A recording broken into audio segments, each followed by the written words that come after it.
C'est un conseil d'administration qui intervient dans un contexte particulier du fait de 2 années d'interruption des activités à l'université Omar Bongo à cause des restrictions liées à la pandémie de coronavirus. On a des motifs de satisfaction puisque au terme des 2 années perturbées par la pandémie de la Covid-19 et du fait justement de l'absence de moyens, l'université a quand même fonctionné et on est en train de rattraper et de corriger le désordre calendaire.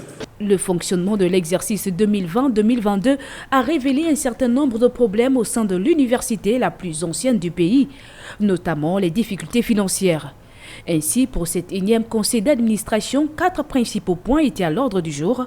Le rapport moral de l'exercice 2020-2022, le bilan financier de la même période, le vote du quitus financier et le bilan prévisionnel. Au niveau du bilan financier, nous avons également attiré l'attention de la tutelle et des administrateurs sur le fait que les budgets ne sont souvent pas totalement exécutés.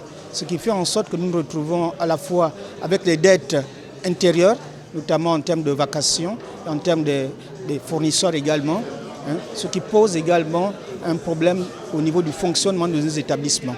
Et à cela s'ajoute la baisse des recettes propres du fait du nombre d'étudiants qui a diminué au niveau de l'université Omar Bongo. Outre ces points, plusieurs autres questions jugées essentielles ont été examinées, notamment la mise en place d'une police universitaire pour faire face à l'insécurité grandissante au sein du campus. Le départ à la retraite d'enseignants de rang magistral qui a un impact au niveau de l'encadrement des étudiants en formation doctorale, entre autres. Tout ceci pour contribuer à l'amélioration des conditions de travail des enseignants et des apprenants au sein de l'université Omar Bongo de Libreville.